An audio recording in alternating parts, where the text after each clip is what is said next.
High guys, welcome back to my channel পাইল world. আশা করি তোমরা সবাই সুস্থ আছো, ভালো আছো। আমিও সুস্থ আছি, ভালো আছি। চলো আজ তোমাদের সাথে শেয়ার করব এমন একটা ফেস প্যাক যেটা তোমরা বাড়িতে নিজেরাই বানাতে পারবে, কোনো রকম খরচা ছাড়াই কিন্তু খুব সুন্দর একটা স্কিন গ্লোয়িং ফেস প্যাক তৈরি করে নিতে পারবে। কিভাবে ভাবছো তো? এগুলো কি? এগুলো হচ্ছে ফুলের পাপড়ি। যে কোনো ফুল বাড়িতে সব প্রত্যেকেরই থাকে। সেই ফুলগুলো এখন গরমকাল, প্রচুর রোদ, সেই রোদের মধ্যে ভালোভাবে শুকিয়ে নিয়ে এভাবে মিক্সারে ভালোভাবে গুঁড়ো করে নিতে হবে। গুঁড়ো করে এরকম একটা প্লাস্টিকের কন্টেনারে ভরে রেখে দিতে হবে। তাহলেই সুন্দর একটা ফেস প্যাক তৈরি হয়ে যাবে। কিভাবে তৈরি করবে এই ফেস প্যাক চলো তোমাদের সাথে শেয়ার করি। আমি এখানে যেরকম ফুল পেয়েছি সেরকম ফুল দিয়েই শুকিয়ে সেটাকে গুঁড়ো করে একটা কন্টেনারে ভরে রেখে দিয়েছি। আমি এখানে নিয়েছি দুধ। তোমরা চাইলে দই নিতে পারো, রোজ ওয়াটার নিতে পারো, প্লেন জল নিতে পারো, নিজেদের সুবিধা মতোই ব্যবহার করতে পারো। তবে দুধ অনেক ভালো, যদি র মিল্ক হয় আরও বেশি ভালো হবে স্কিনের জন্য। আমি এখানে দুধের সাথে এই পাপড়িটা, যেটা আমি পাউডার বানিয়ে রেখেছি, একটু একটু এরকম মানে পুরো একদম পাউডার হবে না, একটু একটু মানে এরকম গোটা গোটা থেকে যাবে, ওটা কিন্তু অসুবিধে নেই। তো দেখো এগুলো আমি খুব ভালো করে মিক্সড করে নিচ্ছি। এটার সাথে সাথে কিন্তু কালারটাও চেঞ্জ হতে থাকবে মিক্সড করতে করতে। র মিল্কের সাথে যদি এটা ইউজ করো তাহলে স্কিনের বেনিফিট প্রচুর পরিমাণে, স্কিন গ্লো করতে ভীষণ হেল্প করে। আর হেলদি একটা স্কিন পেতে এরকম বিনা পয়সায় বানানো ফেস প্যাক তো তৈরি করাই যায়, তাই না? বাড়িতে ফুল সবারই থাকে, আর যে কোনো ধরনের ফুল, গোলাপ ফুল, গাঁদা ফুল, ডালিয়া ফুল, যা কিছু ফুল বাড়িতে থাকবে সেটাই শুকিয়ে এরকম ডাস্ট বানিয়ে রেখে দিলে অনেক দিন থাকে, এটা কোনো রকম নষ্টও হবে না। আর যখন ইচ্ছে হবে তখনই এই ফেস প্যাকটা ইউজ করতে পারবে। তবে ফেস প্যাকটা ইউজ করার আগে ফেসটা খুব ভালোভাবে ক্লিন করে নিতে হবে। ফেস ওয়াশ দিয়ে ভালোভাবে ফেসটা ক্লিন না করলে কোনো রকম মেকআপ বা কোনো রকম ময়শ্চারাইজার ক্রিম কোনো কিছু যেন ফেসের মধ্যে না থাকে, তাহলে ওটা ফেসের জন্য অনেকটা ক্ষতিকারক হবে। ফেসটা খুব ভালোভাবে আমি ক্লিন করে নিয়েছি, নিয়ে তারপরে আমি ব্রাশের সাহায্যে এইভাবে পুরো ফেসের মধ্যে লাগিয়ে রেখে দেব।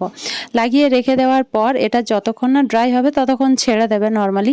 তারপরে ড্রাই হওয়ার পর প্লেন জল দিয়ে ধুয়ে নিলে খুব ভালো কাজ করবে। আর যাদের ড্রাই স্কিন তারা কিন্তু এই দুধের সাথে লাগিয়ে মানে মধু মিশিয়ে দেবে। দুধের সাথে ফুলের পাপড়ির যে গুঁড়োটা মেশাচ্ছ তার সাথে মধু মিশিয়ে দেবে।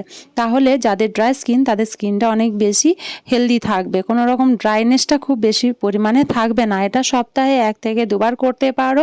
খুব ভালো একটা ফেস প্যাক, কোনো রকম খরচা নেই, কোনো রকম পরিশ্রম নেই, আর সুন্দরভাবে ফেসের কাজও করে। এই ফেস প্যাকটা তোমাদের কি মানে উপকৃত বলে তোমাদের মনে হয়েছে? কোনোভাবে উপকারিত হয়েছো তোমরা? যদি হয়ে থাকো লাইক, কমেন্ট, শেয়ার, সাবস্ক্রাইব করতে কিন্তু একদম ভুলবে না। আর চ্যানেলটার পাশে থাকতে একদম ভুলো না। তো দেখো আমি লাগিয়ে রেখে দেবো যতক্ষণ না ড্রাই হয় ততক্ষণ। ফেসের সাথে গলাটা একদমই ভুলবে না, যেটা আমি যে কোনো ফেস প্যাক লাগানোর সময় তোমাদের আমি বলে থাকি যে ফেস প্যাক লাগালে গলাটাতেও লাগাবে, তাহলে গলা আর মুখ একদম সুন্দরভাবেই ক্লিন হবে। তো দেখো শুকনো হয়ে যাওয়ার পরে কীরকম কন্ডিশন হয়েছে, একদম পুরো ড্রাই হয়ে গেছে। আর যেহেতু আমি দুধের সাথে লাগিয়েছি সেরকম একটা অয়েলি ভাবও কিন্তু আছে। তো এরপর চলো এটাকে আমি নর্মাল জল দিয়ে খুব ভালোভাবে ধুয়ে নিয়েছি। এরপর যে যেরকম ক্রিম ইউজ করো সেটাই ইউজ করতে পারবে, কিন্তু ফেসের মধ্যে ক্রিম লাগাবে। আর যাদের অয়েলি স্কিন তাহলে অ্যালোভেরা জেলও ইউজ করতে পারো ময়শ্চারাইজার হিসেবে, বা স্কিন হেলদি রাখতে খুব ভালো কাজ করে যে কোনো ধরনের অ্যালোভেরা জেল। আমি যে অ্যালোভেরা জেলটা ইউজ করছি এটার ভিডিও আমি অলরেডি তোমাদের সাথে লং ভিডিও শেয়ার করে দিয়েছিলাম বেশ কিছু মাস আগে। তোমরা চাইলে এটা একটু দেখে নিতে পারো, আর যদি না দেখো তাহলে আমায় কমেন্ট করো, আমি এটার নাম বলে দেবো, তোমরা আমার চ্যানেলে এর ভিডিও পেয়ে যাবে। দাগহীন ফর্সা ত্বক এই গরমের মধ্যে পেতে আর একটা হেলদি স্কিন রাখতে কিন্তু এই ফেস প্যাকটা অসাধারণ।